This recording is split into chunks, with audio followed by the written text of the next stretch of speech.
Welcome to the Cybersecurity Myth Busting Podcast, where we separate fact from fiction in today's cyber landscape. I'm Chris Feemster here with Nexus Systems, and today we're diving deep into one of the most common misconceptions in cybersecurity. Detection based security is enough to stop cyber threats. Joining me today is Tony Chiappetta, president of CHIPS and AppGuard's commercial distributor for the Americas. Tony has been in the trenches of cybersecurity for years, and we're here to challenge the way people think about endpoint protection. Tony, welcome to the show. Thanks, Chris. I'm excited to be here. We see so much outdated thinking in cybersecurity, and it's time we bust some myths. Fantastic. All right, let's start with the big one. If I have antivirus and EDR, I'm safe. This is the default assumption for a lot of businesses, I think, but we know that's just not true. Tony, why do so many people still think these tools are going to be their primary defense? Well, Chris, it's because they've been sold that concept for many years now. Antivirus and EDR tools focus on detection, meaning, hopefully they'll catch those things they're able to identify before damage occurs. But, really the problem is this detection is a race and the attackers are winning. Think Hmm. about think about ransomware. Mhm. The minute it bypasses detection, it starts encrypting the files, right? EDR will alert you after damage is done. Yeah. So we need to shift away from that, detection with damage to one of prevention. Okay, I think that's huge. And that's where AppGuard comes in, right? Instead of playing catch up, you're stopping the attack before it even gets a foothold in the system. That's exactly right.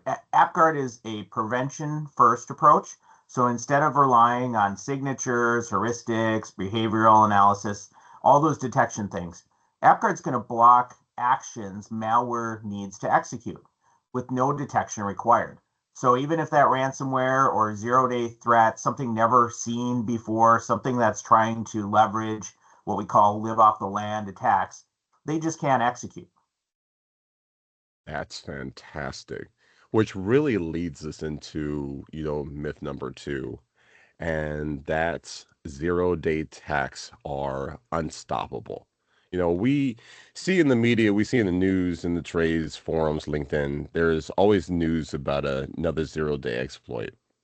Then organizations scramble to patch that. But let's be real, most businesses are a month behind updates. It's just a fact of life. So what's the reality here, Tony? Yeah, Chris, that's one of my favorite myths to debunk. The truth is these zero-day attacks will succeed when security solutions rely on detection. Every 20 minutes there's a new vulnerability identified, and those vulnerabilities are being weaponized. So you can say there's really a new attack, a new zero-day every 20 minutes coming about, and there's no way to keep up. But Yeah. with AppCard, it was designed so to be preventative without the need to know that an attack even exists, let alone what it's going to do. It simply blocks unauthorized processes and any lateral movement, no matter what that is.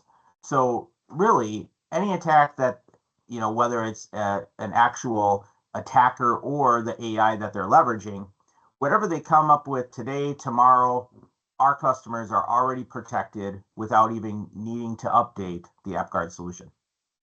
Oh, that's fantastic. That's a game changer indeed. Most organizations that we see and we come across are still in patch and pray mode. You try to move the needle on that, but it's difficult. So this helps. Is what I believe what I'm really hearing you nail down is patching is important for sure, but it shouldn't be your first line of defense. Yeah, exactly. And I like how you said patch and pray, because Yeah. there's kind of two aspects to that, right? There's Yeah. patch immediately and pray that you don't get hit before you put the patch in there. But Hmm. the other side of that reality is that when you install those emergency unvetted patches, you're also praying that it doesn't like break something else and take down your production systems and put your team on the sideline while you try to figure out what happened. So there is a lot of risk in that philosophy. So the best strategy there, isn't one of just installing patches that Microsoft or whoever tells you have to and do that blindly. It's getting ahead of it by moving from detect and respond to really prevention. And that, Yeah, as we've been definitely. talking about, prevents those things from happening in the first place. That's why our concept of applying isolation and containment to the Mhm. operating system is so powerful. That's fantastic. When the patch and pray, and you just mentioned that sometimes these patches don't even come fully baked. I think a great deal of IT professionals are going to have flashbacks to the CrowdStrike patches failing. So, not being under such pressure to implement such patches in systems like this and be able to move to this would make a lot of sense, Yep. which really leads us to, I think, even our next thought here, that sometimes having these systems in place feels like it's too expensive, too complex. That seems like a big myth. Yeah, a lot of mid-sized businesses assume that they can't get to a level of real protection. They just have to deal with this. How do you respond to that?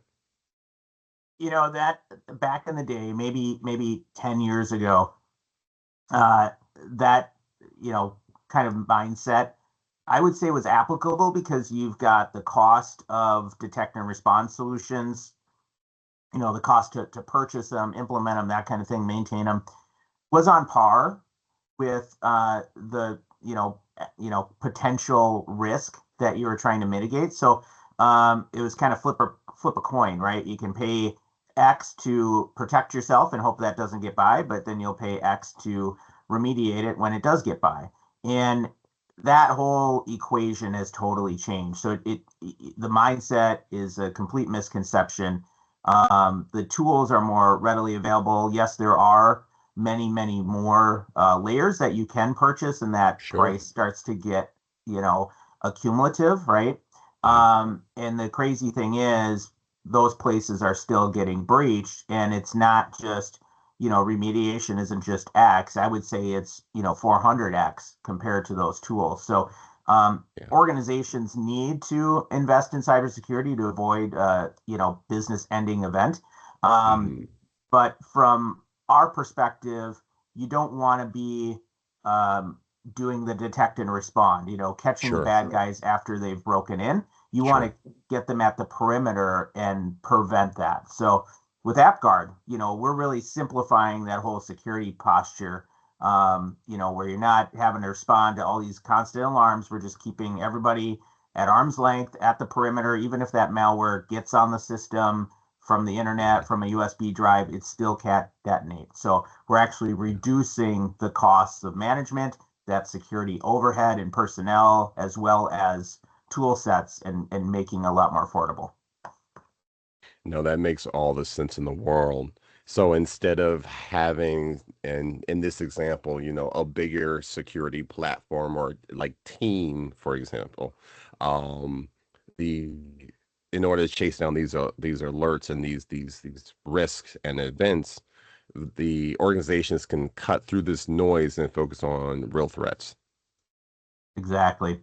And a lot of our customers say that AppGuard, lets them do more with less, meaning, the AppGuard product, it's lightweight, it's not going to slow down the computer. Everything is, policy driven, so there's no variables in there. And ultimately, not slowing down the computer means your business productivity is not impacted either.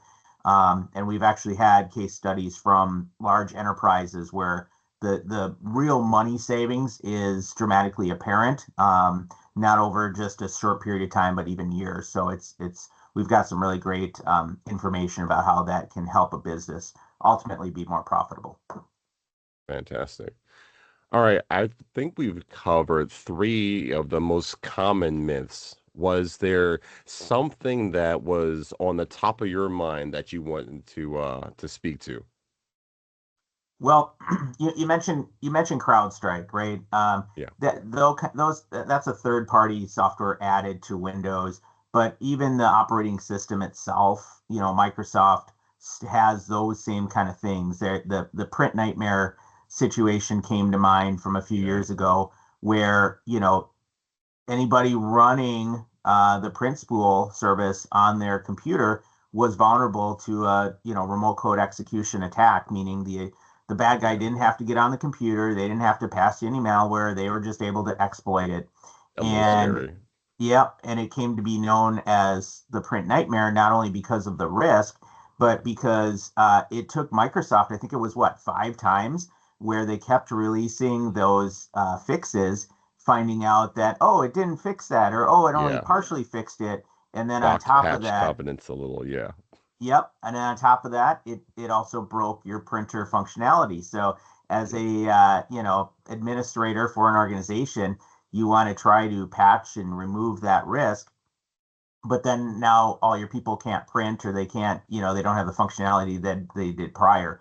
And it Thought wasn't the just whole one time, 2 times, 3 times. It was multiple times, 4, maybe 5 times until it actually got addressed. So that, those kind of threats not only exist in the third party software that is introduced, into those organizations, but it's part of the equation natively to Windows. So these are things that everybody, has to understand as a core component to what they're doing, and really, comprehensively.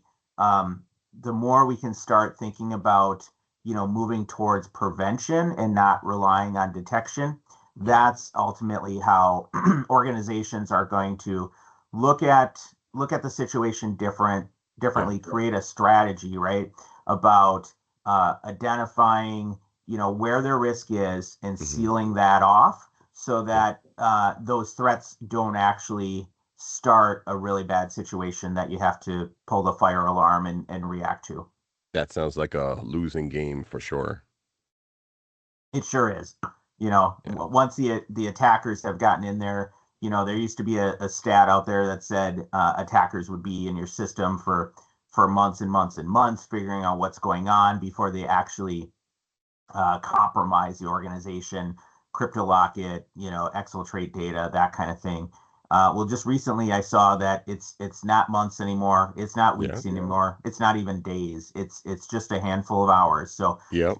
they know that as soon as they get in there, they can figure out where the data is, get rid of your backups. They've already bypassed your detection systems, and boom, they'll exfiltrate your data, they'll encrypt it, and if you're not going to pay for it, they're going to sell it on the dark web, and ultimately, this whole scenario turns into a customer notification process, which companies Yeah. that lose data, lose customer trust, probably go out of business. That would So definitely keep some folks up at night.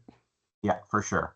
So hopefully we've opened the door to that concept, and love to tell more people about the particulars on how it can help their organization. You can Yeah. learn more at our website. It's kind of catchy. It's www.prevent and then a hyphen or a dash ransomware.com. So prevent-ransomware.com. And our team at Chips, as you said, is the commercial distributor for AppGuard. It's a proven product that was originally used, built for the intelligence community and the U.S. military. And Wow. now we're bringing that product to the commercial landscape. So um, all of the business folks across our great nation can protect themselves in a preventative fashion versus, having to react once the bad guys come after them. Impressive and awesome. Tony, thank you so much for being here today. It's been a pleasure. Thanks, Chris. I appreciate it. Thanks for having me. And that's a wrap on today's episode of Cybersecurity Myth Busting. If you found this valuable, make sure to subscribe, leave a review, share this episode with your team. Until next time, stay secure out there.